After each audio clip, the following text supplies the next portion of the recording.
bom dia para todos os amigos aqui no Brasil e boa tarde para nossos amigos também em Bruxelas. Realmente é um grande prazer continuar com o processo que começamos há somente alguns dias.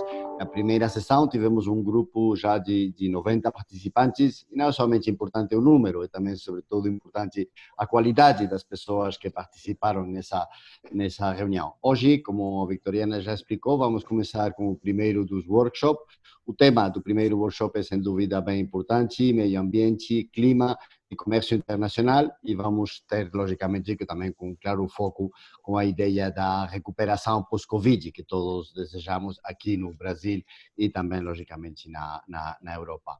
Hoje vamos ter a possibilidade, a minha fala vai ser muito breve, porque realmente os nossos convidados são principalmente os nossos colegas da Direção-Geral de Comércio, do Trade, em Bruxelas, o John Basil, Julian Lagendorf, e também vamos ter uma pequena fala também do diretor executivo do IPAM, Andrés Guimarães. Então vai ser uma oportunidade muito boa para nós. O mais importante desta atividade começa hoje, realmente. Outro dia foi lançamento, uma apresentação, mas hoje é a possibilidade de ouvir a vocês, primeiro explicar bem quais são os componentes do Acordo União Europeia-Mercosul e muito particularmente neste capítulo do Comércio e Desenvolvimento Sustentável, ter realmente todos os elementos, mas depois ouvir a vocês e realmente se ouvir a sociedade civil brasileira para nós no lançamento deste acordo é um elemento essencial. Queremos, como já falávamos outro dia, a participação da sociedade civil é sem dúvida importante. Hoje vamos ouvir muito, nós, eu em particular, vou estar bem quietinho e calado, escutando a todos vocês, mas sobretudo o que eu queria dizer é que todas as mensagens que vocês vão nos dar vão ser muito úteis. Primeiro, para compreender quais são as suas preocupações e tentar responder essas preocupações, mas também já estamos nesse processo, vamos dizer, de alguma forma, de começar já a trabalhar como parceiros entre a União Europeia e o Brasil. Essa é a ideia precisamente do acordo. Então, todos os comentários que vocês vão fazer, as ideias que vocês nos lançar, muitas delas vamos poder aproveitar no futuro, realmente ter em conta elas para a aplicação do acordo. Se temos que fazer alguma adaptação das coisas que estávamos pensando, nós estamos preparados. Realmente, hoje é uma sessão bem importante para nós, ouvir a vocês. Então, por isso, eu convido a todos vocês realmente a ser muito ativos hoje nos seguintes workshops e vamos a trabalhar insisto, nessa ideia de parceria que é justamente o que o Acordo União Europeia-Mercosul propõe nessa relação entre as duas partes do Atlântico. Muito obrigado e de volta para a Victoriana.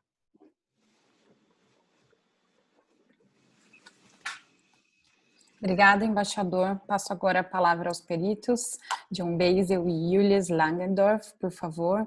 Só esclarecendo para vocês que a fala de ambos serão feitas em inglês, mas traduzidas para o português. Para ter acesso a esse serviço, a gente pede para que vocês entrem no serviço de tradução simultânea, clicando no botão com o símbolo do globo aqui no lado direito, abaixo na sua tela, selecionar português. Também, para melhor qualidade do áudio, a gente sugere que vocês selecionem a função de silenciar o áudio original. Muito obrigada. Com vocês, Johnny. Julius. Okay, bom dia. I'm very sorry to speak in English. I wish I could speak more directly with you in Portuguese. So I'm John Basil. I work in the Latin America unit in DG Trade, and in particular on bilateral relations with Brazil and other Mercosul countries. But also, by happy coincidence, I was the negotiator for DG Trade of this chapter with the Mercosul partners. So I know it very well. And I think the first point I wanted to make is that, yes, let us not forget that this was a negotiation with the 4 Mercosul countries, not just with Brazil. So the outcome is the outcome of you know, what all the different parties could commit to, and it might not be perfect, but as in any negotiation, the idea is to get an outcome which everyone can agree and which is, let's say, the least bad option. So it was quite a long process. And I think for Mercosur, it was this particular chapter, and in particular the environmental part was quite difficult. It took a while for it to be accepted. But really, considering it was the first major trade agreement that we've entered into, it was a big step. The level of ambition is equivalent to other modern trade agreements that we've entered into, for instance, with Japan. So I think we have to recognize that even for us, our first agreements are not as comprehensive as this one. So it was quite a big step to go from nothing to this trade and sustainable development chapter. Maybe just a quick reminder that the EU, we've said this before, but I think it's worth repeating. Brazil is big, has a lot of people, so is the EU. So we have 450 million consumers, increasingly aware of environmental issues. And this is translating into demands from companies who are trading, also our retailers, so our supermarkets and so on. We asked an independent organization to do a survey of the market for sustainable products, and they did a survey of many of our retailers. Over 90% of them said that they foresee increased sales of sustainable products in the next years. So it's a growing market, and hopefully we can harness this market for so that trade works for sustainability and not undermining it. Another point is when we come to discuss what we can commit to as Mercosur and EU. One question is, where do we find our points in common? And there, the multilateral, in this context for environment, the multilateral environment agreements are by definition a point of reference. So we have both committed to them. And so they're underlining this commitment is a good way to fix some of these commitments without one party imposing on the other its own idea of what the correct environmental standard or would be. And final point before I launch, I go a bit into some more specific point on the chapter. I think it's worth remembering on the question of land use, which I'm sure will come up in the discussion. For every country, it's probably the heart, the essence of the sovereignty of the country, how land is used and allocated. Even within the EU, we don't have a common land use policy. The member states wouldn't accept it.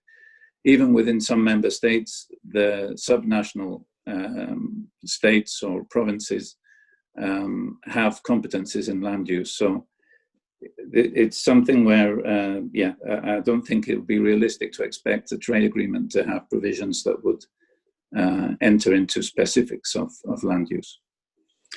Okay, so I think with that general introduction, could we have some slides, please? Yeah. So first of all, just very quickly, and I apologize, it's in English. I think afterwards we'll distribute a translated version. So next slide. So this is just to remember that the trade and sustainable development chapter is one of quite a few chapters.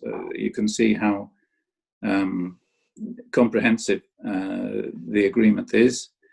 I don't intend to go into detail. Maybe just to mention that under the public procurement, which is number 9, compras públicas, we have provisions there which allow parties to have preference for environmentally friendly products. So even if it's not the cheapest, if it's the more environmentally friendly, then it can choose to the bidder which provides that service or product. Okay, next slide. So yeah, just there's some general ideas of this chapter. I think we've said this before. The idea is that Trade should be part of the solution, not part of the problem, and contribute to sustainable development as we understand it, which I think has been defined in particular through the Sustainable Development Goals. We want to avoid what's called a race to the bottom. In other words, that one party tries to get a competitive advantage by not enforcing its environmental legislation or by lowering standards and so on. So, we're not saying that the standards should be the same, but that they shouldn't decrease while this agreement is being implemented. And there's also language to encourage for the standards to increase over time. So that's the important part of the text. I think we've mentioned the multilateral agreements. So this is a common reference point, but it's also a way of strengthening the multilateral governance, and both EU and Mercosul remain as champions of multilateral solutions to our global problems. And then there's also a sort of philosophy. We recognize that many of the challenges that our Mercosul partners face can't be solved overnight. So it's a long-term engagement, and we have provisions for cooperation and dialogue, and for construction of what we could call a positive agenda. Next slide. This in a bit more detail. Here is, we have some of the elements. What important for both sides, but for the EU, very important is that we preserve the right to regulate. In other words, the trade agreement shouldn't be a stumbling block, or shouldn't prevent a party improving its level of environmental protection. Provided, of course, that it does so in a way which is non-discriminatory. So if we, let's say in the case of illegal logging, if we have legislation on illegal logging, it should apply within the EU as well as to imports. I've mentioned, I think, they're not weakening the levels of protection, so the direction should be up but not down. We commit to the multilateral environmental agreements, and in addition to these references to multilateral agreements, we have thematic articles on climate change, on biodiversity, on forests, on fisheries, and supply chain management. We have some principles included on environmental governance, in particular transparency and precautionary principle. And we have an important element on cooperation and dialogue.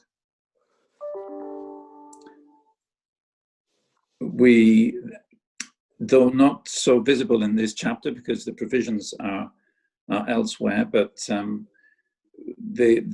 we foresee involvement of civil society in implementation of civil society, here understood as environmental organizations, business federations, trade unions, and other human rights organizations, and so on. When we're talking about the environment, it's not. It requires different types of different stakeholders to act if we're going to get results. And of course, the agreement is a framework, but in the end, the people that make it work in terms of trade is people buying and selling products and producing products. So for it to work, we need a broad involvement. And of course, they have a role in monitoring. We also have a dispute resolution mechanism. This will be discussed in the last session, so we won't go into detail on that today. Next slide. So here I'll hand over to my colleague Julius, and he'll talk in a bit more detail about the specific, more specifically about some of these articles. Thank you.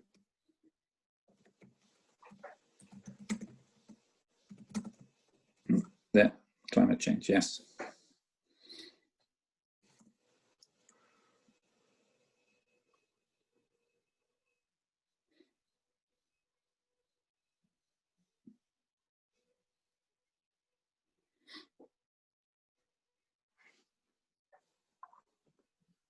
Okay, sorry, I was not unable. I was unable to unmute myself.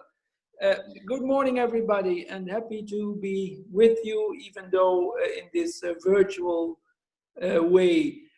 My name is Julius Langendorf. I'm also in the Director General for Trade in the European Commission. I'm in the unit dealing with trade and sustainable development.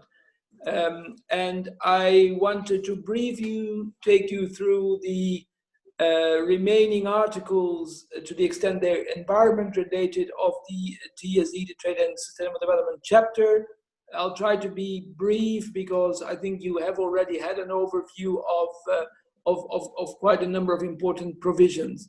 I think it is important to also maybe say that, of course, this trade agreement is part of a larger association agreement, and that many relevant provisions, for example, on cooperation, civil society involvement, but also areas like anti-corruption, gender policy, can be found in the wider association agreement. And this is only the trade pillar of that wider agreement. So the political and cooperation parts of the agreement are to be found in the wider overarching association agreement. Quite briefly, some of the thematic articles, and these are articles, as John said, that we have developed over time. So if you compare the earlier free trade agreements with this one, for example, you can see that there has been a clear extension development in terms of the scope of the agreement or of this TSD chapter. Article 6 is specifically about climate change. It refers very specifically to the Paris Agreement. And of course, when we talk about the effective implementation of the Paris Agreement, this includes the implementation of the nationally determined contributions, so the pledges that parties have made under the Paris Agreement, which in the case of Brazil, for example, are quite specific commitments on combating illegal deforestation, reforestation, implementing the forest code, and so on. So they're quite specific, relevant commitments by Brazil under the Paris Agreement. Next, an article on biodiversity. Again, what you see here on the slide is not exhaustive, but are a number of examples of what you can find in the article. Importance of the CITES agreement, so the Convention on International Trade in Endangered Species, as an instrument for conservation and sustainable use of biodiversity. The importance of measures to reduce illegal trade in wildlife, but also articles or provisions about encouraging trade in natural resource-based products obtained through sustainable use of biodiversity, or which contribute to biodiversity conservation. And one of the examples we often give in the case of Brazil is the case of the Brazilian nuts, the castaños, that can only grow in forest and hence require conservation of forest. Just an example of what that could mean in practice. Then also in this article on biodiversity, a reference to access and benefit sharing in relation to the Nagoya Protocol, for those of you who are familiar with that. That's in the biodiversity article. Next article, can we have the next slide? Yeah, it's there. Sorry, I click on my own slide, that's why I should have clicked. So an article on forest management specifically, where inter alia we have a provision that speaks to the inclusion of forest-based and local communities and indigenous people in sustainable supply chain of timber and non-timber products, reference to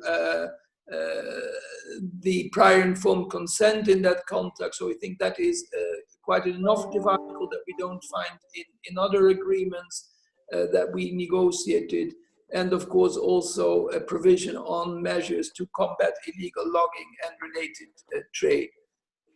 Next.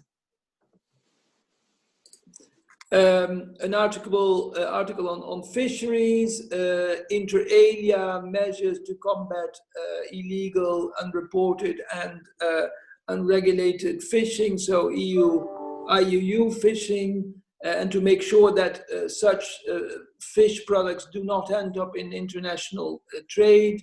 That is one of the quite concrete elements in that article. Next.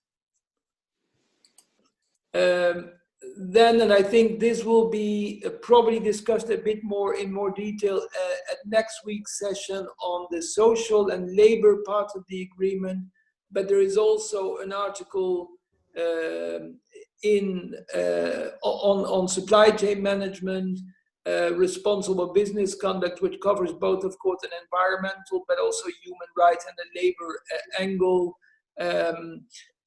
The importance of making sure that supply chains are indeed responsible. And as John said at the beginning, there's clear interest in the EU by retailers, by companies.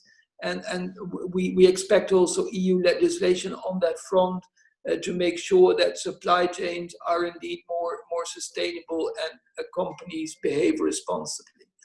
Next.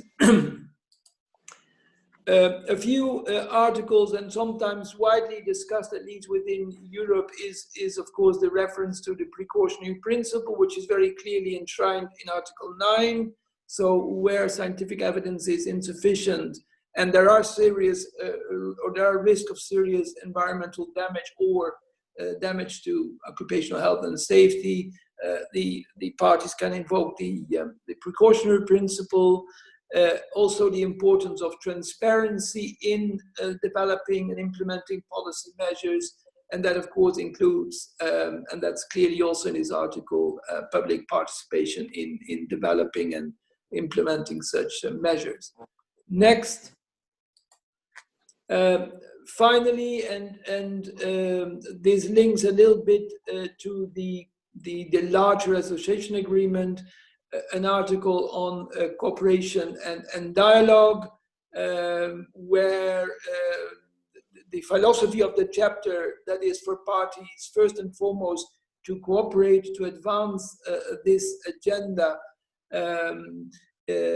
translate into a number of areas where we think it would be useful for parties to cooperate. So in the areas mentioned before, climate change, fisheries, biodiversity, forests, the issue of certification schemes, for example, to ensure that forest products are sustainably harvested. Also areas like chemicals and waste, sustainable consumption and production. These are all potential areas for cooperation between parties, where if we look at other agreements, and this is of course an element that is interesting, what is the experience with other agreements? We are developing in a number of our free trade agreements concrete initiatives to work on such areas. Circular economy is a case in point, but also on other areas. We're trying to develop this working together. And just as another example, the EU spends a lot of money, for example, also in combating deforestation and related projects in Brazil that we hope to continue. I think this concludes our very brief introduction of what the chapter actually contains. Of course, there is more in the chapter that we have not been able to cover here. There is labor-related provisions, and there are many more provisions that we were not, in the interest of time, we're not presenting today. But of course, it doesn't mean that they're not in the chapter. If you want to go through it, you will find other things as well. But we thought this gives you a flavor of what the chapter contained. Thank you.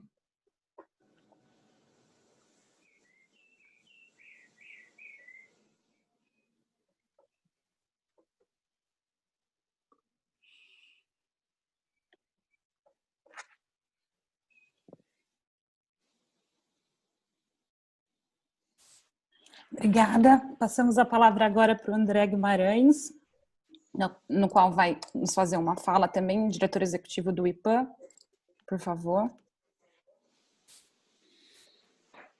Bom dia, me ouvem, me veem? Obrigada. Sim, te ouvimos e te vemos. Obrigada, André. Obrigado. Muito obrigado, Vitoriana.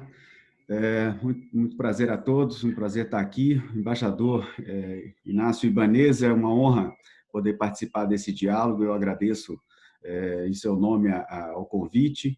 E eu gostaria de primeiro fazer um pequeno disclaimer aqui, quer dizer, a minha fala não é uma representação aqui da sociedade civil brasileira. Eu vou trazer alguns elementos de experiência do IPAM trabalhando na Amazônia e no Cerrado, que eu entendo são importantes para a gente promover essa discussão aqui sobre o Acordo União Europeia-Mercosul.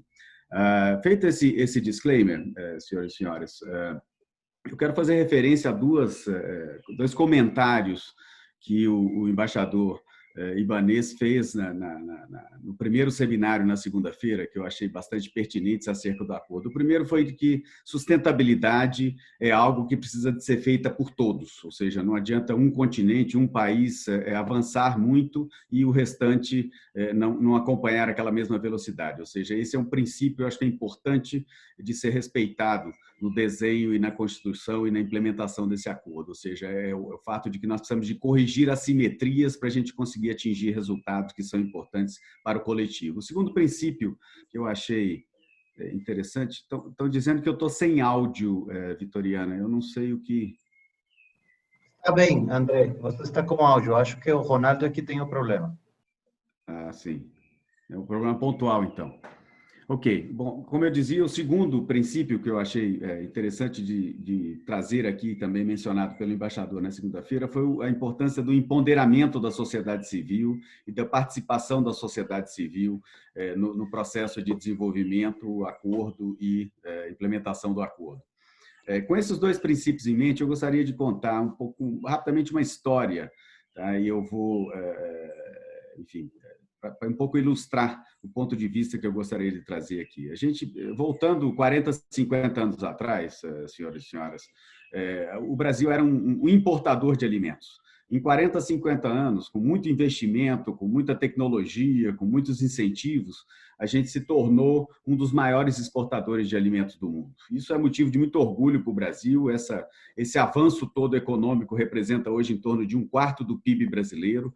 Somos um player global importante na produção de commodities agrícolas e isso é motivo de muito orgulho, acho, para todos os brasileiros. Entretanto, isso aconteceu a um custo ambiental. Nesse processo, ao longo dos últimos 40, 50 anos, nós perdemos metade do bioma cerrado e nós perdemos um pouco menos de 20% da Amazônia, do território do bioma da Amazônia. Essa região foi convertida para a agricultura, para a pecuária, e foi exatamente isso que trouxe esse resultado importante para nós. Este modelo expansionista, como eu gosto de chamar, ele é o modelo que está sendo questionado hoje em todo o mundo. Aqui no Brasil, inclusive, se a gente for pegar algumas pesquisas recentes, a preocupação da grande maioria dos brasileiros é com o fim do desmatamento. A grande maioria dos brasileiros entende que o desenvolvimento futuro precisa ser em moldes sustentáveis. A grande maioria dos brasileiros entende que o desmatamento deve terminar e o desmatamento na Amazônia deve terminar o quanto antes. Esse é o entendimento da maior parte da sociedade brasileira. Há, sim, grupos que não entendem assim e que estão ainda presos a um paradigma antigo, um paradigma de um processo continuado de expansão. Esta não é a visão da maioria dos brasileiros, ou seja, estamos diante de um desafio que nós temos que mudar o paradigma de desenvolvimento, mais especificamente, nós temos que mudar o paradigma de uso da terra de um paradigma expansionista, em que a fronteira está permanentemente sendo aberta, para um novo modelo, um novo paradigma, onde a gente preconize a intensificação e o uso mais racional dos recursos naturais. Bom, isso posto, meus caros, a gente tem realmente um desafio à frente no nosso país, no Brasil, de não só acabar com o desmatamento, mas de, ao acabar com o desmatamento, promover um novo modelo de desenvolvimento, um novo modelo de uso da terra. Esse modelo pressupõe, sim, como eu comentei, a intensificação da agricultura, a intensificação da pecuária, melhores práticas, maior transparência nos processos produtivos convencionais ou do business as usual, como se convenciona chamar, mas também precisamos de investimentos e precisamos de mercados para produtos da floresta, precisamos de mercado para produtos das comunidades da Amazônia.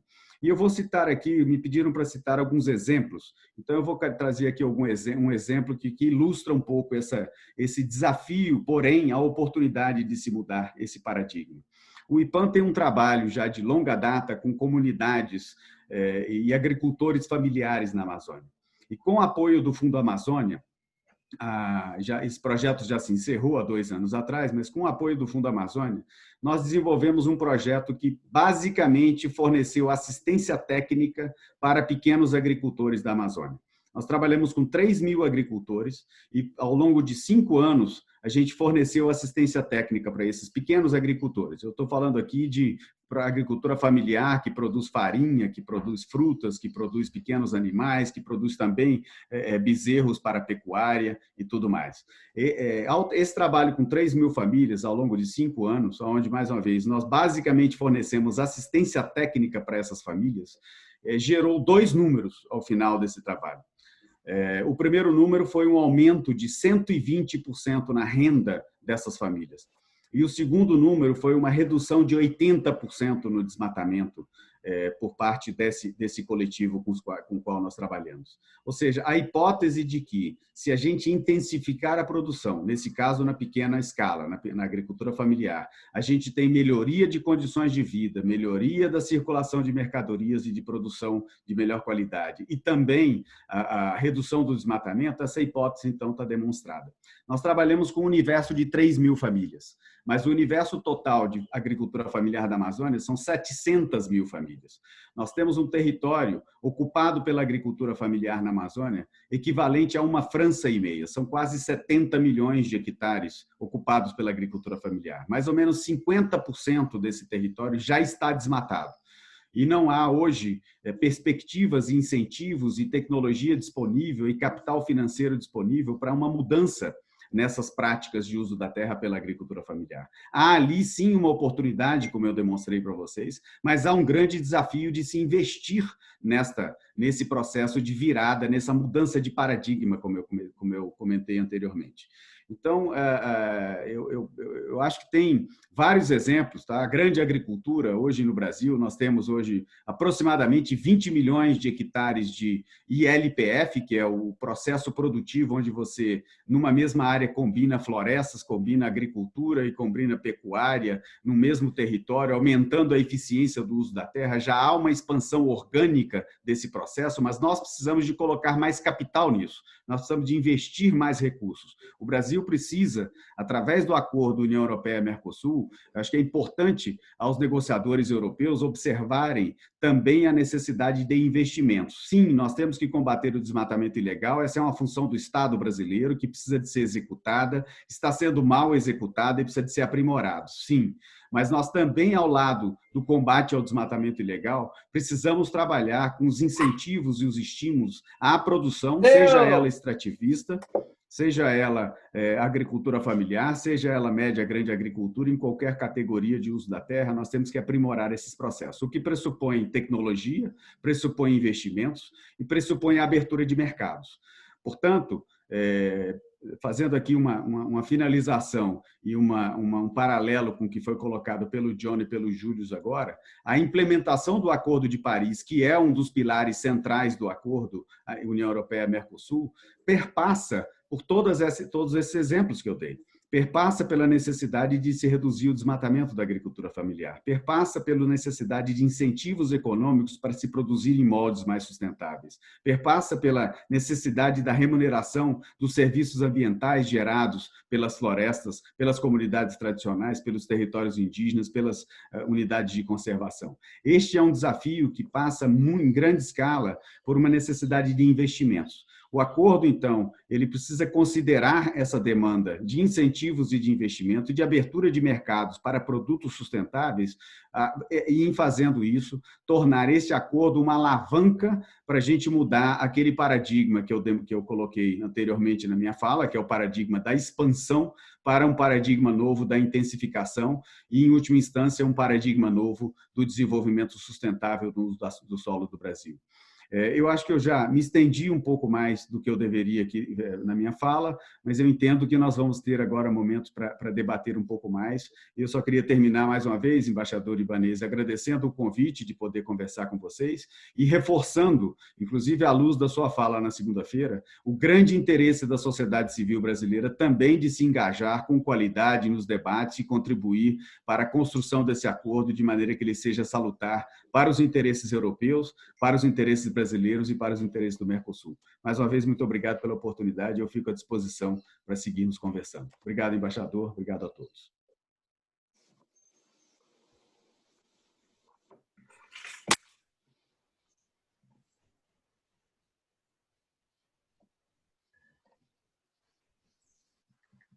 Bom, bom dia a todos. Espero que me escutem bem. A minha colocação agora será com relação às perguntas que foram colocadas no chat. Gostaria de avisar a todos que essas perguntas, todas as perguntas que estão sendo colocadas no chat, elas farão parte desse compilado, desse processo, desse relatório. Então, mesmo que a sua pergunta não seja respondida hoje, porque é impossível dar conta de todos, mas ela está registrada e será contemplada no processo. Bom,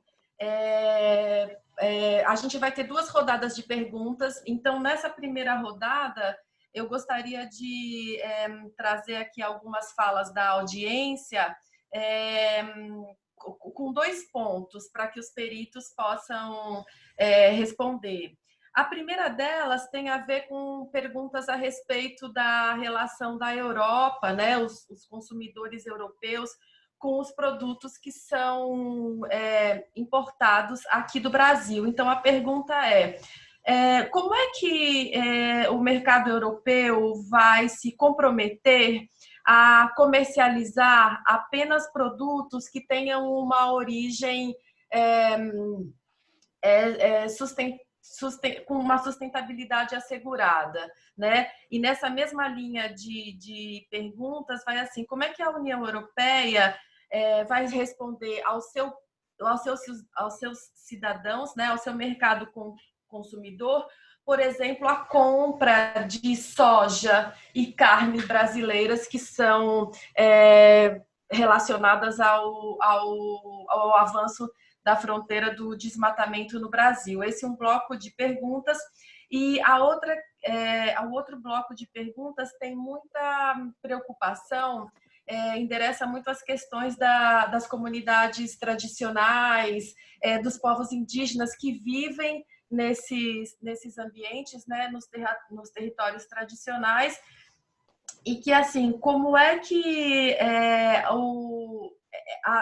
esses direitos assumidos, né, por exemplo, a Convenção 69, que é um tratado internacional ratificado pelo Brasil, que defende o direito dessas comunidades e desses povos, como é que o acordo consegue tratar dessas obrigações assumidas pelo Estado brasileiro em relação aos tratados internacionais que ele tenha ratificado? Então, por hora, são essas 2 perguntas. Obrigada.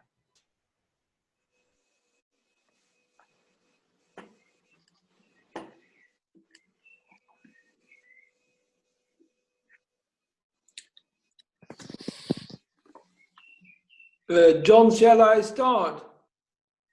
Okay. Or you want to start? No, I'll take the first one to the extent, and of course we have not unfortunately been able to read all the questions in the chat box, but the first question is about, the way I understand it, what assurances can the EU, inter alia, through this agreement, give that products reaching the European market are truly sustainable. And the examples of beef and soy were given. And here I think it's important, first of all, to say, of course, that this agreement contains a number of provisions that are very relevant to sustainable production. We've mentioned a number of them. It's also important, and this is something that we've only mentioned in passing, that one of the key principles, of course, is for the agreement for parties to enforce their own domestic legislation to make sure that what is in domestic legislation is actually enforced and respected. And to the extent that does not happen, this is something that can be addressed through the agreement. There are mechanisms. There is a dialogue mechanism, and that will always be the first preference would be to enter in a conversation if there are very serious breaches in this respect, to have a conversation. There is the mechanism of cooperation that we mentioned. And of course, ultimately, there is also a dispute settlement mechanism, which is something that is there in case really problems cannot be solved at all. There is the reference to the importance of implementing multilateral environmental agreements. And then we have the thematic articles that I mentioned. So on forest management, on wildlife, but also clearly on climate and the ramifications that has. Then, of course, we should not, and this is also something I tried to say, we should not only look at this trade part of the agreement. There is the wider cooperation agreement with cooperation and political dialogue provisions. And there is also, of course, EU legislation itself that applies to products that come in from third countries. You may be aware of the EU timber trade regulation, which is about ensuring that no illegal timber reaches our market through a system of due diligence.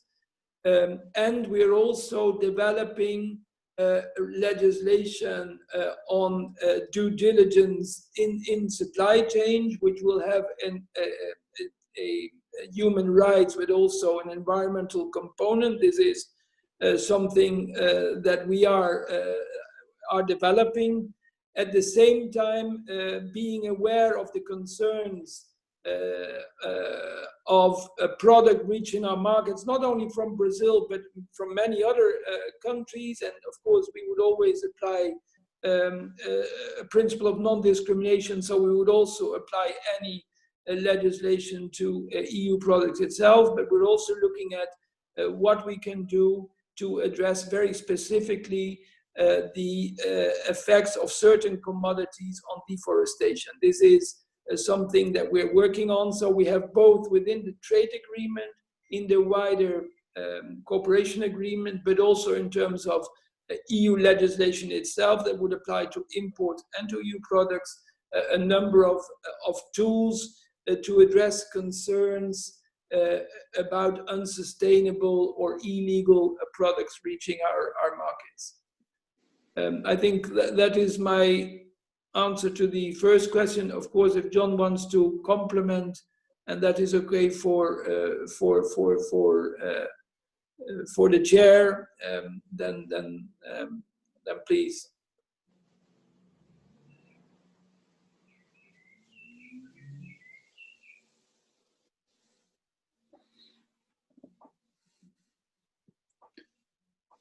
So, shall I come on the second question?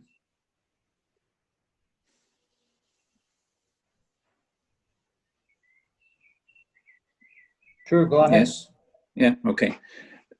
So I think that the question was about the indigenous people, and specifically about the ILO 169, ILO Convention 169. It's not specifically mentioned in the TSD chapter, and one reason for that is that not very few EU member states have ratified it. So we can't really include a provision to respect ILO 169 when we ourselves are not bound by it. However, there is a provision that all the parties agree to effectively implement the ILO conventions to which they are party. So given that Brazil is party to ILO 169, we would expect it to effectively implement it.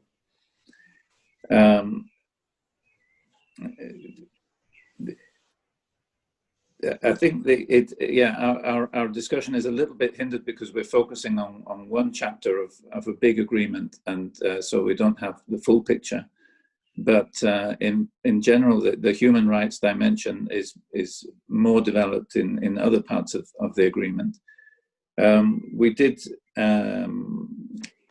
one of the responsible business conduct instruments that we mention in the agreement is the UN Guiding Principles on Business and Human Rights. And here we also expect the parties to create what's called an enabling environment for businesses to be able to respect these guidelines, which would extend to indigenous people's rights also. I think I'll stop there, unless, yeah, I'll stop there. Thank you. I think you have more questions. There's many questions, so we need to be a bit quicker. Thank you. Yes, sim. Eu acho que a gente ainda tem um pouco de tempo para fazer algumas perguntas. Existem perguntas mais relativas às questões técnicas também do acordo. Por exemplo, perdi aqui. Como a União Europeia trata esses estándares de sustentabilidade, né? Quais são os padrões de sustentabilidade que vão ser avaliados, analisados para se discutir se um produto é ou não tem uma origem sustentável, se o acordo diz alguma coisa sobre esses estándares de sustentabilidade. E também há perguntas com relação ao contexto político da negociação do acordo. Então, existem perguntas assim, considerando como é que a União Europeia espera que sejam cumpridos os compromissos do Brasil nessa fase de pré-ratificação, numa fase ainda que o acordo não foi ratificado. E ainda nesse mesmo sentido, existe alguma forma de obrigatoriedade? Existe algum tipo de enforcement desses termos do acordo?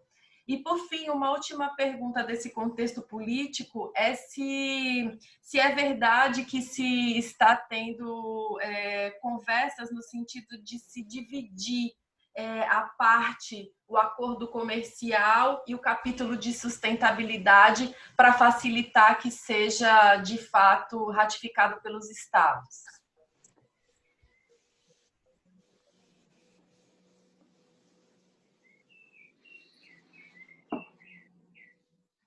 Shall I take the first question? Yes, please, go ahead. Okay, yes. Yeah. The first question on the sustainability standards, I think that's a good question also to put back to you, because when we talk about sustainability, it's also a societal construction. No, what somebody in Brussels here thinks is sustainable may be different from what somebody in Manaus thinks is sustainable. So I think we need to take that into account, and that's where we need to have some platforms and some means to say what it is we mean, because it's a very easy word to say. For instance, even within Europe, I have colleagues who, for them, a sustainable product is one where drug addicts who are being rehabilitated, people who've been on drugs, they're now employed. For them, that's a sustainable product. For others, it's an environmental product. But it's an interesting area, and one where this kind of dialogue and involvement of different stakeholders can help us. In general, government, most of these standards are private. So supermarket chains or buyers have certain standards which they apply, and in which governments are not active. But nevertheless, we need to understand them, and we also need to be able to discuss them, even if they're private standards. So I would, yeah, as I say, I would take that. The EU, I don't think we have an intention to impose our vision of sustainability standards. At the same time, European consumers have certain expectations, so we need to find a way to address both sides of the production side and the demand side of the sustainability standards.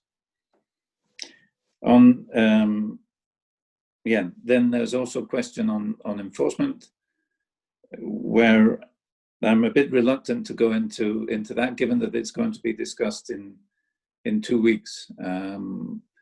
So I would just maybe ask the participants in the meantime to look at the enforcement mechanisms in the Paris Agreement or Convention on Biological Diversity, which are the or other instruments, because it would be a bit strange for a bilateral agreement to go beyond what's already foreseen in an international instrument that both parties have seen, if you have agreed, if you see what I mean. On the pre-implementation, I don't know if it's for me. That's a very political question. So I'll see if there's another taker on that one.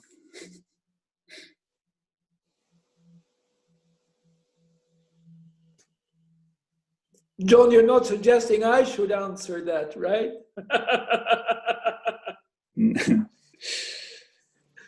I would be happy to say a word. I think maybe the ambassador can also. That's what I had in mind. What? Can I have a 5-minute break from math? Go ahead. No, Intervene after you, Julius. She just give you homework. Give you work. She just gives me work. But will you be able to finish the work? How much? Yeah, I will be able to finish the work. We have somebody with the mic Half an hour. a conversation with his kid, so we're not trying. I'm trying to find it, but it's impossible. No. Okay. I was saying, Julius, if you want to complement what John was said, and if you want, I go back to the political question. No, I think John was quite comprehensive on the standards, of course, and this is what I try to say in my answer. There are also, in a number of cases, legal requirements, EU legislation that has certain product requirements. I mentioned the case of illegally harvested timber, where we clearly have legislation that goes beyond standards, but that requires importers to exercise due diligence to make sure that all timber they import is harvested in line with the national legislation from the countries this timber comes from. That's an example, and there are many more examples, whether it relates to the use of pesticides or the pesticide found on products. So in many cases, we have product legislation. I was referring to the fact that we are looking at legislation that would introduce a broad due diligence requirement in supply chains, which would clearly also have implications for export and for exporters. and also the concerns around certain agricultural commodities that may cause deforestation. There's work ongoing within the Commission to see how we can address that, and that clearly is also relevant. So yes, there are standards, they are private, and there are many different standards, but in certain cases there is also clear legislation that would address a number of the imports that we're talking about. So I think I'll leave it there and hand over to the ambassador for the more political question about pre-implementation, pre-ratification. Muito obrigado, Johnny e Julius. Sim, eu queria fazer um pouco um comentário sobre a parte mais política. Logicamente, um acordo internacional somente pode começar a ser aplicado por as partes quando esse acordo está em vigor, não seja por uma aplicação direita do acordo ou porque as partes decidem o acordo, uma aplicação provisional desse acordo ou de parte desse acordo. Então, logicamente, por isso é um pouco vamos dizer, o desejo da União Europeia é conseguir que os processos primeiro de assinatura e depois de ratificação do acordo sejam o mais curtos possíveis, justamente porque nós acreditamos que realmente isso, o André fez eu acho uma ótima apresentação, não? Que realmente é dos elementos centrais do acordo, justamente esses elementos da sustentabilidade. Então, o antes que o acordo vai ser assinado e depois ratificado, melhor justamente para conseguir essa aplicação. Mas, logicamente, como todo acordo, o acordo, e sobretudo quando começa, o acordo vai passar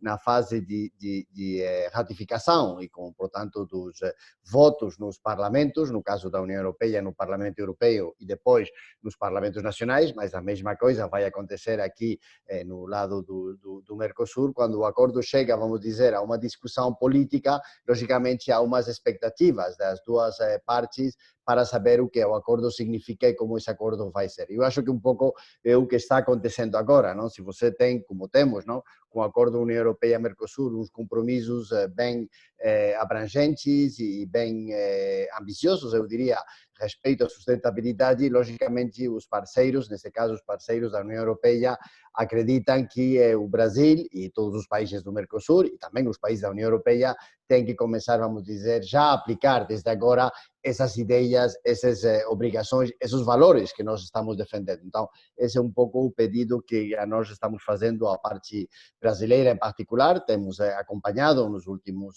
tempos o tema do desmatamento na Amazônia, o tema dos fogos, o tema, sobretudo, de muitas atividades ilegais que estão acontecendo na Amazônia. Então, o pedido que os governos da União Europeia, mas eu diria no conjunto da sociedade europeia, mas diria mais, o conjunto, a maioria da sociedade brasileira está demandando a mesma coisa, não é que o governo brasileiro comece realmente a demonstrar que está comprometido com essa aplicação justamente desses grandes valores para, logicamente, que as duas partes, tanto do lado da União Europeia como do lado do Mercosul, podamos relançar esse processo de ratificação. Então, essa é um pouco a preocupação que agora temos. Não podemos, porque isso, logicamente, não forma parte dos acordos internacionais, conseguir uma aplicação desde hoje do acordo, até que o acordo não esteja plenamente em vigor, mas sim, eu acho que é legítimo e eu acho que a parte brasileira também compreende bem que é lógico e legítimo que a parte europeia comece já a pedir esta aplicação. E também estas conversas com vocês, não é um pouco a mesma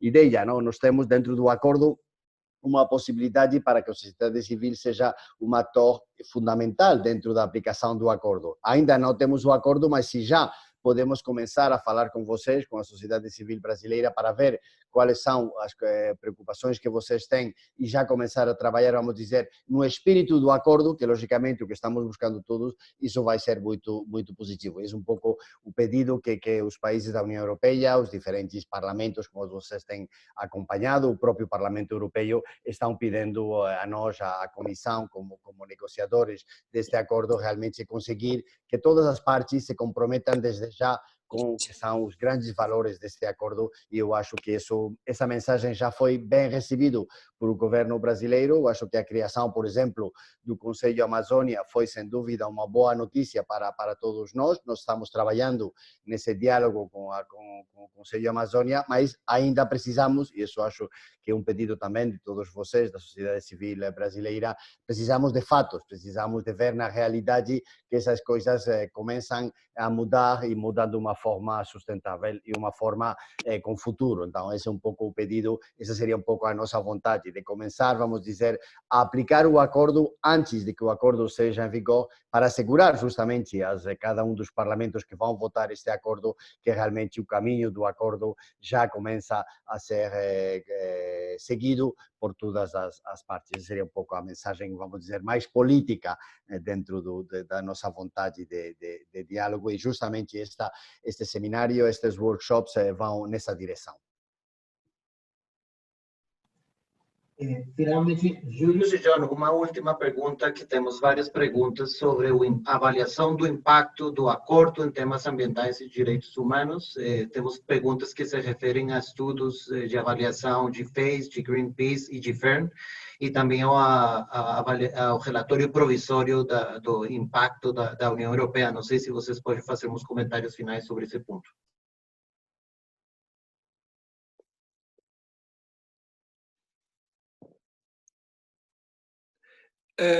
Yes, well, let's see, on the issue of the sustainability impact assessment.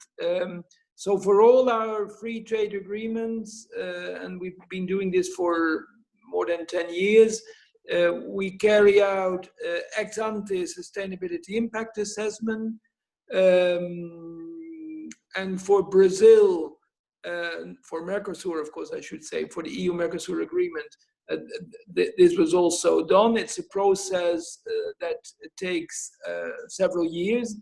I think the final study is yet to be released online, but there is a close to final study that was published, I believe, in summer.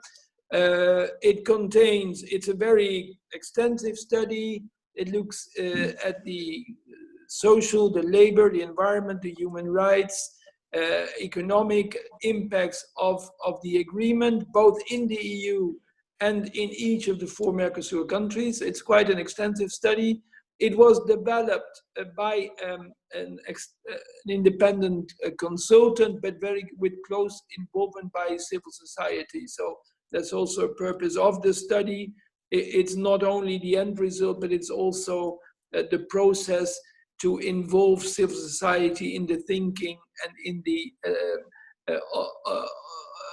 of the agreement, and in developing the study and taking on board comments. Now, I don't think this is perhaps the moment to go into the details of the study's findings.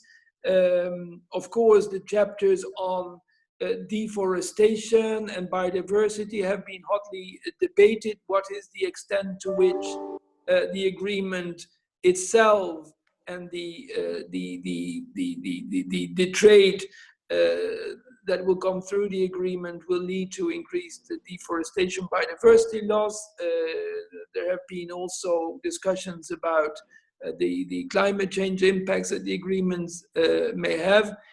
In our view, or in the view of the consultant, the impacts both on biodiversity and climate change of the agreement are, if, of course, certain conditions are fulfilled in terms of governance and in terms of management, are very modest and can actually be positive in a number of cases.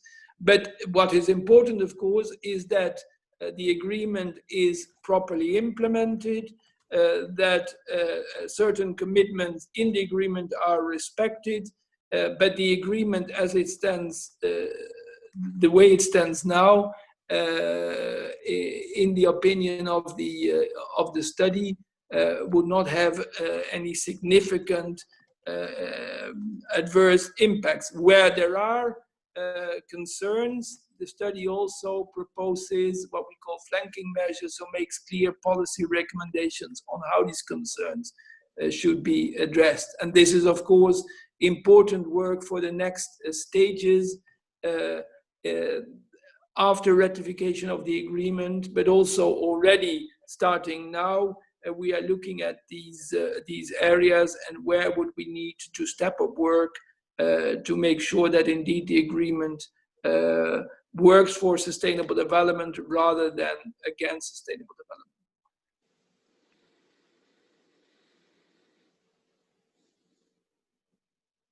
I leave it there. If there are any more specific questions about the study, but I didn't hear that question, so I gave a more general answer of the importance of the study, the importance now, but also importance over the next years.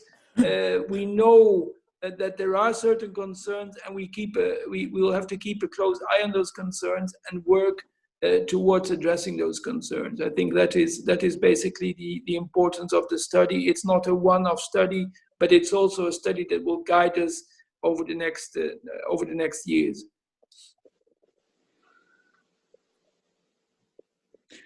Maybe I would just add to that. I mean, fundamentally, the question, and I think it was mentioned by our commissioner in the European Parliament, is what is the best outcome for the environment if we, as European Union, engage with Brazil and Mercosul, including through trade, as I said, as a big market for sustainable products, or if we walk away and say we don't like what we see, and so maybe you can trade with other partners. So, I mean, fundamentally, I think that's one of the questions which is being asked in Europe. Thank you. Bom dia, muito prazer a todas e a todos. Bom, o que nós discutimos no grupo 1 foram, acho que eu vou tentar ser sucinta, foram 3 aspectos principais que nós discutimos, e o primeiro foi uma colocação do Marcos, que foi sobre o quão avançadas são as regras sobre o desenvolvimento sustentável neste acordo do Mercosul, entre o Mercosul e a União Europeia. Ele comentou que quase nenhum acordo das regras estão tão avançadas e relacionadas com a proteção do meio ambiente. E ele também mencionou uma das medidas importantes nos regimes, né, de tanto os regimes ambientais quanto os regimes de comércio, que é principalmente no regime de comércio, que é a medida de precaução, que se encontra lá no capítulo fitossanitário, se eu não me engano, né? Então, essa foi a nossa primeira colocação, e depois veio talvez uma colocação mais crítica em relação ao capítulo e ao acordo em geral, que envolve que, sim, as regras são avançadas, mas existem vários relatórios saindo agora e percepções sobre como o acordo comercial no geral talvez contribua para o aumento, para a expansão da fronteira agrícola na Amazônia, porque, como a gente sabe, esse acordo, no geral, vai facilitar que os produtos agropecuários dos países que compõem o Mercosul consigam entrar mais facilmente na União Europeia, né, com menos barreiras, enfim. E isso pode propiciar também um avanço na fronteira agrícola. Então, talvez propicie o aumento do desmatamento dentro, principalmente do Brasil, mas a gente tem que olhar para os outros países do Mercosul, dentro dos países do Mercosul. Aqui, pronto. Vou ver se eu consigo iniciar aqui. Deu. Olá, todo mundo. Enfim, isso foi a outra colocação, a posição que sim, tem regras avançadas ali no capítulo de desenvolvimento sustentável, mas também tem esse outro lado do acordo, né, que talvez contribua para um maior desmatamento, porque talvez a produção de produtos agrícolas aumente, enfim. A outra colocação que foi feita pela Renata, se eu não me engano, foi que temos que olhar além dos produtos agrícolas. Eu acho que o que ela colocou foi nós, países da América Latina, também queremos exportar produtos com maior valor agregado, né? Não queremos ficar exportando sempre ali os produtos primários, porque a gente sabe, somos muito bons nisso, Brasil, nós somos muito bons nisso, não temos como negar, mas tem esse negócio do valor agregado, né? O que estamos produzindo efetivamente de tecnologia, temos a tecnologia agrícola, mas e o outro lado industrial, enfim, acho que esse foi o ponto que a Renata colocou, espero ter passado tudo certo. Então, acho que sucintamente foram esses 3 pontos. Eu peço desculpas, porque a gente ainda tem alguns grupos para colocarem. A ideia era realmente colocar todas as considerações do documento e trazer principal aqui, uma pergunta principal e uma consideração principal. Agradeço as 3 considerações, mas só para a gente poder, os próximos grupos, se aterem a comentários que considerem essencial e principal, assim, eu digo, um comentário, e depois a gente, nos próximos workshops, vai olhar os documentos. Obrigada. Obrigada, você.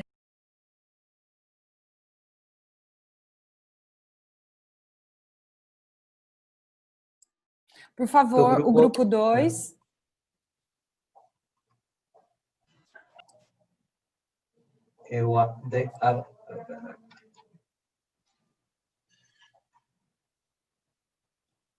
A Renata Ribeiro precisa ser desmutada. Se a gente puder, por favor, só desligar o microfone de todo mundo e vocês desliguem, acho que fica mais fácil.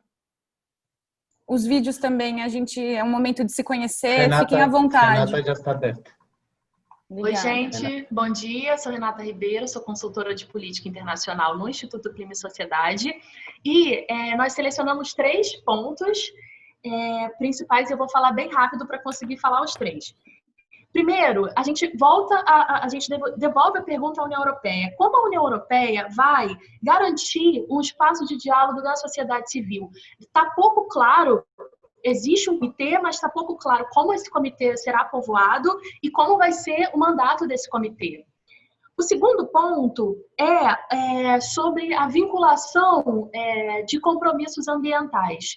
Está pouco claro também qual será o grau de vinculação nas falhas de compromissos ambientais. Por exemplo, o Brasil se compromete, seja com o NDC, seja Acordo de Paris. O Brasil não cumpre. Qual é a consequência disso? Haverá alguma punição ou a União Europeia vai fazer um trabalho de ouvidoria, de acompanhar aquilo que está sendo feito ou não feito?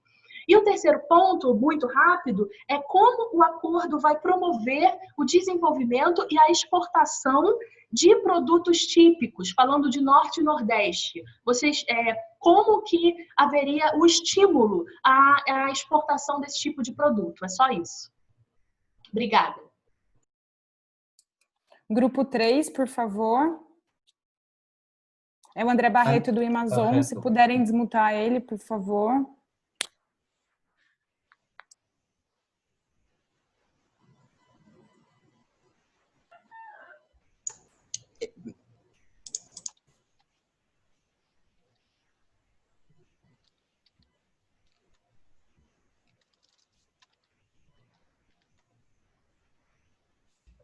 Talvez tirar os... Paulo Barreto. Isso. Falaram André Barreto, acho que ela estava procurando. Deixa que eu dou chinelo para dentro primeiro. As observações aqui no grupo 3 são relativamente parecidas com as anteriores. Tem a grande preocupação do capítulo de sustentabilidade não ter mecanismo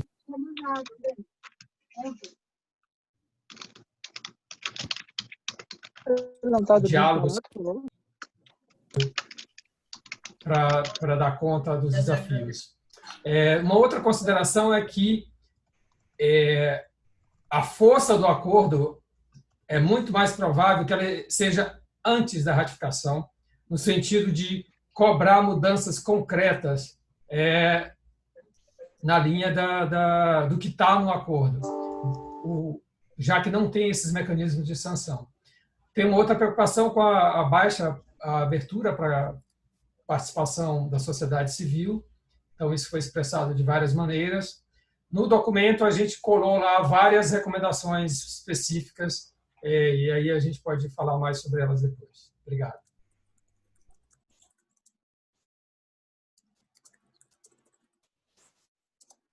O relator do grupo 4, por favor.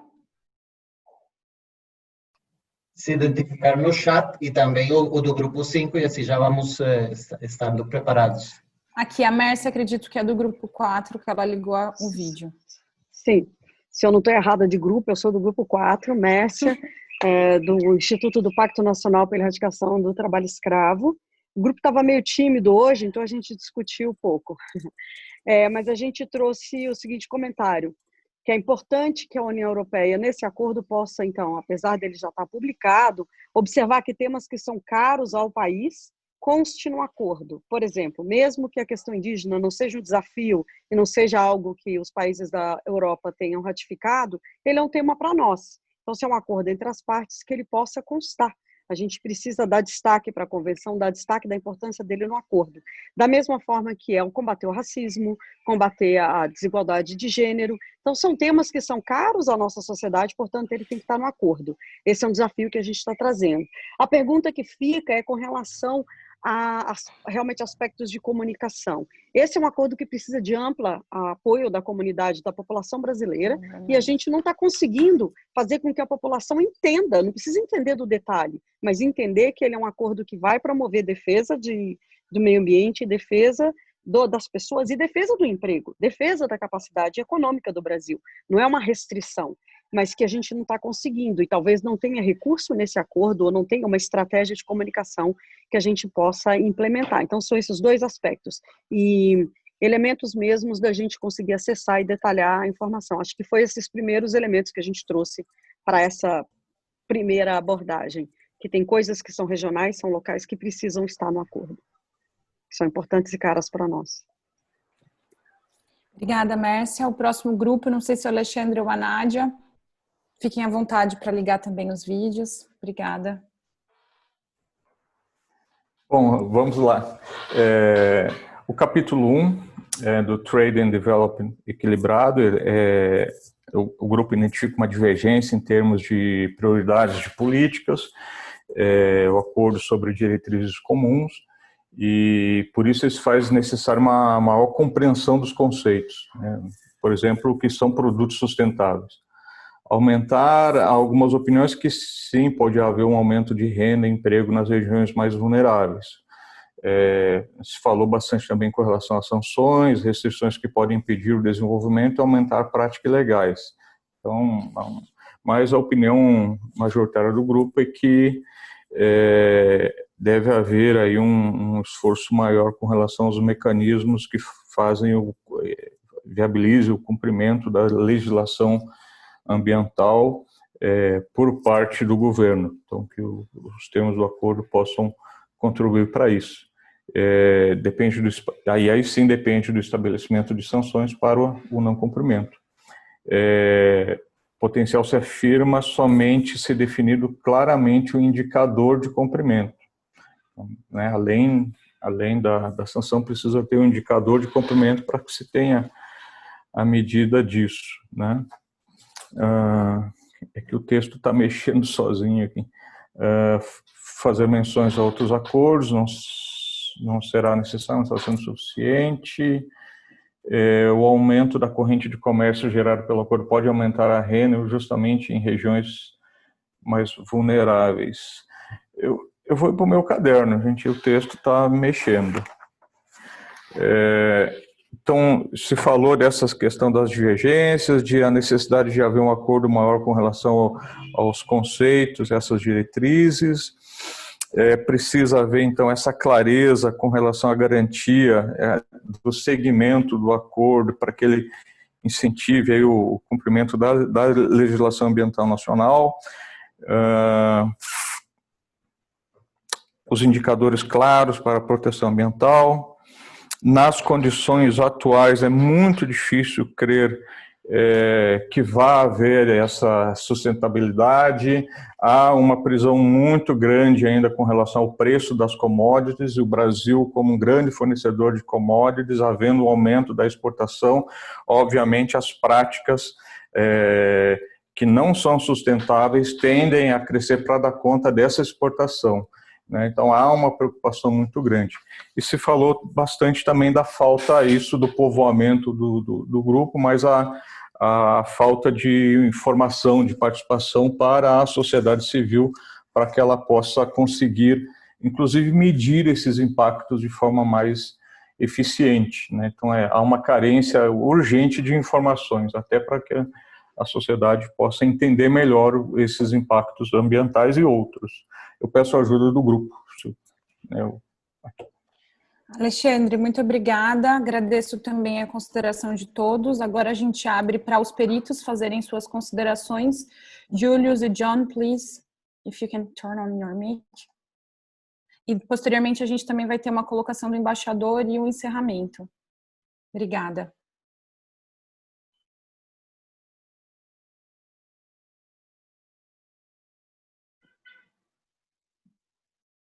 I'm looking at my colleague John Basil to see who goes first. We're not in the same room, so it's always a little bit tricky. We want to be nice to each other. John, you want to go first, or shall I start?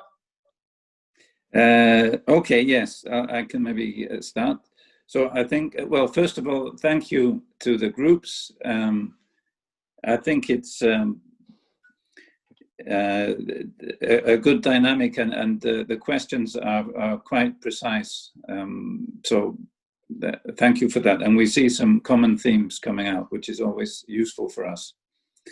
I think one question which comes up very frequently, especially in Europe, and which I think is coming to Brazil, is this question that the trade agreement will lead to an expansion of the agricultural frontier. I think we should take a bit of perspective. Already, at least the soy, for trade in soya, the tariffs are already zero. So the trade agreement can't make the tariff less than zero. So basically, the terms of trade won't change. Whether we should be importing so much soy or not is a question of agricultural policy in the EU, but not really a function of the trade agreement. Then when it comes to beef, there's going to be an extra 100,000 tons of beef from Mercosul, not only from Brazil. But we have to put that into context. Brazil produces 9.7 million tons of beef, and Brazilians love to eat beef. So I think about 80% of that is eaten in Brazil. So the amount which will be in the quota for the EU is about 1% of Brazilian production. So I think we have to have a bit of perspective. And also, I think everyone recognizes that with the amount of unproductive land, I mean, there's potential to supply that 1% and a lot more simply by having more efficient use of the existing land. So it's not automatic that the agricultural frontier should expand as a result of the trade agreement. And certainly that would not be the outcome we would be looking for. But of course, it's a trade agreement. We hope to export things to Brazil. Brazil is, of course, as a power in agricultural products, expects to have some opening on agricultural products. So this is the way it works. But I think, as I say, I think we should have some perspective. The other question, I think, was a very good one about added value products. You don't want simply to be exporting raw materials and agricultural products, but to be creating jobs and going up the value chain. And in fact, this is what the agreement will do for Brazil, because it means that under the agreement, the tariffs, so the taxes which Brazilian exports pay at the European border, will be reduced, in many cases, down to zero. It will be reduced down to zero. So, and also for processed products. So let's take the example of chocolate bars, which is more processed than exporting cocoa. So we have seen in other agreements, for instance, with Andean countries or Colombia, that they've diversified their exports actually, thanks to these lower tariffs from for their other products and value-added products. So I think it's an opportunity. So I think those are the two questions from group one. For group two, was about the civil society and how binding on environmental constraints and how products such as those from Northeast Brazil can be commercialized and so on. I don't know if, Julius, you want to take any of those, or should I continue?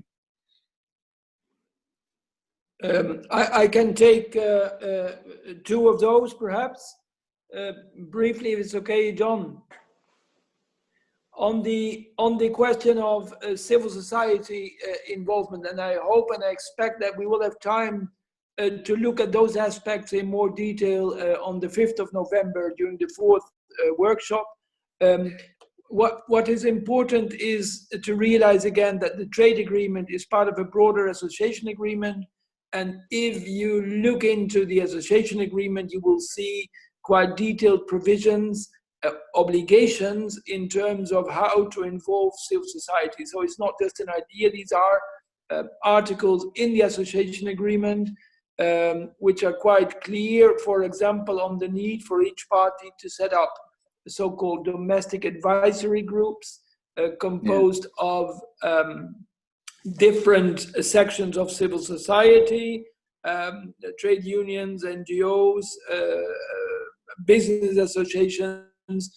So each party needs to set up such domestic advisory groups, and they need to be involved in implementation and can help monitor the implementation of the agreement. There is also, beyond that, the idea of involving wider civil society, including through the organization of annual civil society fora. And that is an experience that we've had with many of the other agreements. So there is an inner circle of members of the domestic advisory group, but there's also an opportunity for the wider civil society to be involved, express views, make recommendations on the implementation of the agreement. All of this, in this particular case, is not in the trade part of the agreement, but in the association agreement. In our older free trade agreements, these provisions are often in the TSD chapter itself, but we felt it was important for civil society to not only have a say on the trade part of the agreement, but to extend the scope of their involvement to the entire agreement, which is why these provisions are now found in the wider association agreement. In terms of compliance, enforcement, sanctions, that is also something which is very much debated in Europe. And I think we come back to that again during the workshop on the 5th of November. There is a clear mechanism in the TSD chapter, Trade and Sustainable Development chapter, to monitor compliance, first and foremost by ensuring that if there is any issue, parties talk to each other. There are clear procedures. There can, of course, also be complaints lodged by civil society. And if any issues cannot be solved, there is a very clear mechanism also for so-called dispute settlement. There can be the establishment of a panel with independent expert. The independent expert will look into the matter, issue a report, and the report will then have to be implemented by the parties, or by the party against whom the complaint was raised. We are currently going through a dispute settlement case with Korea under the EU-Korea Free Trade Agreement, where the EU has established or has asked for the establishment of a panel to look into labor issues, ratification of ILO conventions, and we will soon know the outcome of that panel. So we'll see what conclusions the panel comes up with. We expect conclusions or a panel report by the end of the year, and then we have to take it from there. It is true that we don't foresee sanctions per se for different reasons, and we will come back to that. But there clearly is a dispute settlement mechanism which clearly has political weight, and this is something we can as said, delve into a little bit more in detail in 2 weeks time. This particular aspects of the dispute settlement mechanism is described in the TSD chapter itself, contrary to the civil society mechanism, which you would need to go to the association agreement, for which you need to go to the association agreement. I leave it there. Maybe, John, there's this question about Northeast Brazil. Maybe you can say a word about that. Yes, so as I said before, the agreement provides a mechanism, but in the end, trade is about private companies buying and selling. So we can't force companies to buy and sell, but what we can do is try and create the good conditions so that that producers, for instance, in Northeast Brazil know about the quality standards in Europe, and what is expected, and so on. And that is, in fact, I think the input you're providing is helping us all to see a bit where you see the needs, and which we can then build into our planning for the implementation. So I think it's very useful, and I think it's all very appropriate that you mentioned Northeast Brazil, and that we're not only thinking about the Amazon, so that other parts of Brazil as well. Then I think we move to question 3, unless no, okay. Shall we move to question 3? How are we doing for time? Yeah, and I think there are even several questions about the association agreement, the trade part of the association agreement, yes, the publication of the association agreement, and the link, Greenpeace link on the association agreement. I leave you that, John. Julius.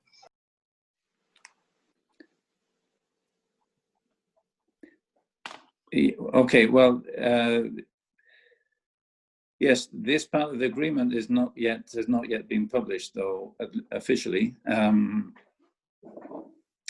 But which I understand is a bit frustrating if you can't see the specific provisions. So I think we will consult and see how we can help, because I think it's an understandable request that you would like to see more details on these provisions. I don't know if Ambassador has anything to say on that.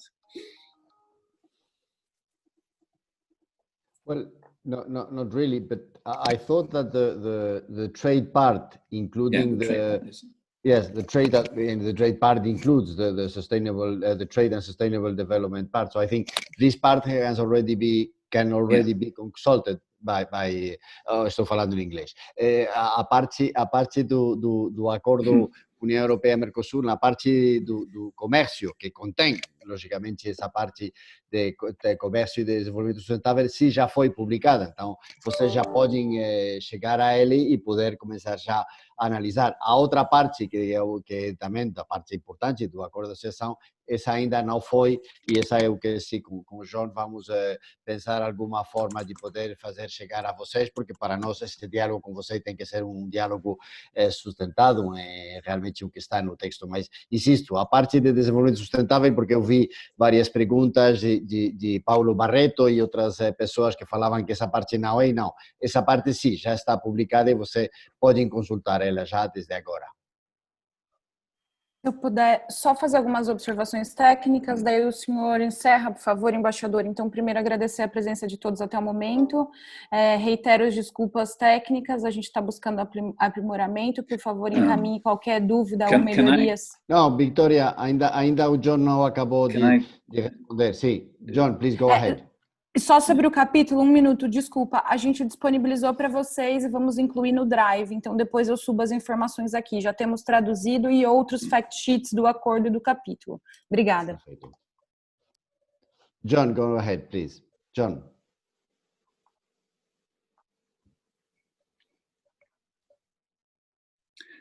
Sorry, I think we're running out of time, but I quickly wanted to respond because there was an important question on inequalities and which is of course a key issue, and how those are going to be addressed. And I think we'll come to that in the next session where we talk more about the social dimension. But there, for instance, the ILO Fundamental Convention. So the principle of non-discrimination is one of the principles which the parties have to implement, and that I think we'll come back to that next week. But it's an important part, both in terms of gender, but other elements as well.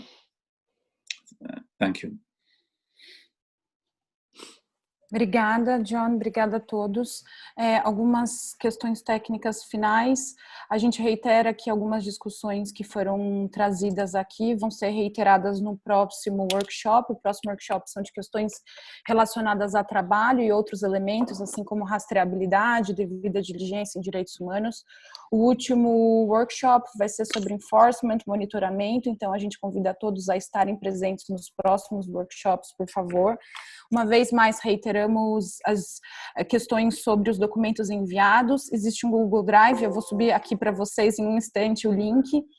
Ainda só contém os documentos dos grupos, no qual eu entendo que alguns grupos já colocaram considerações e dúvidas, mas fiquem, por favor, à vontade até o final do dia de incluir o que vocês entenderem necessário.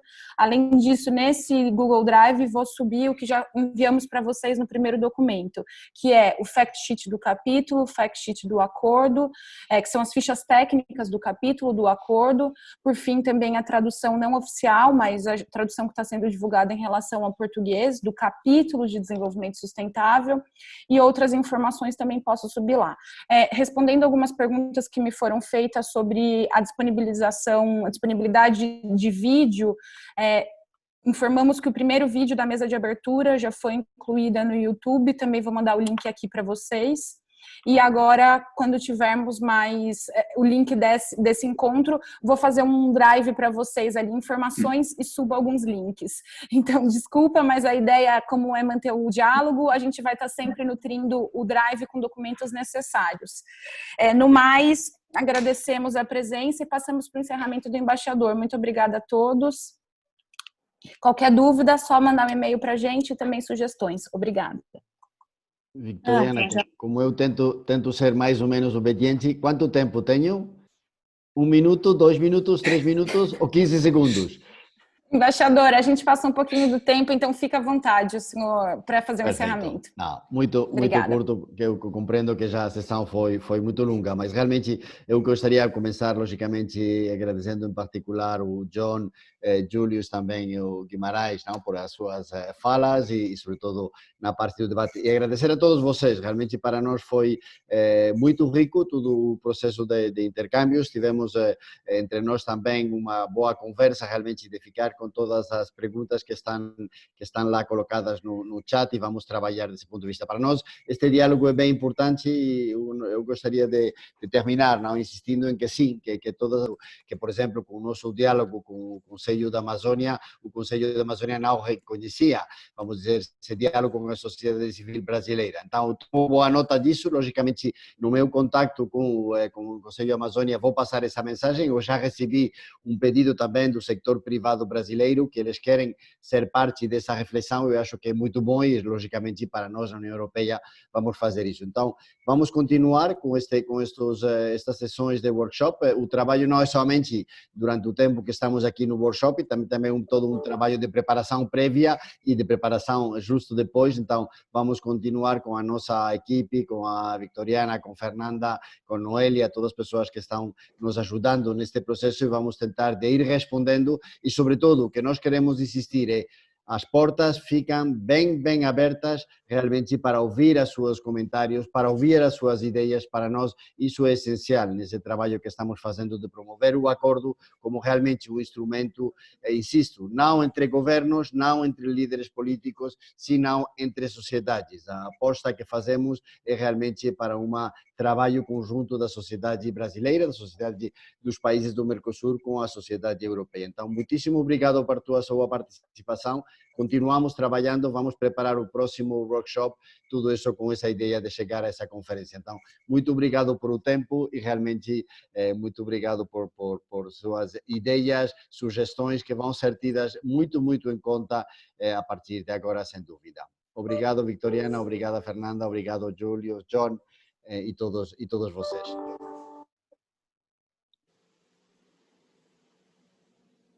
Okay. Obrigada. Thank you. Obrigado.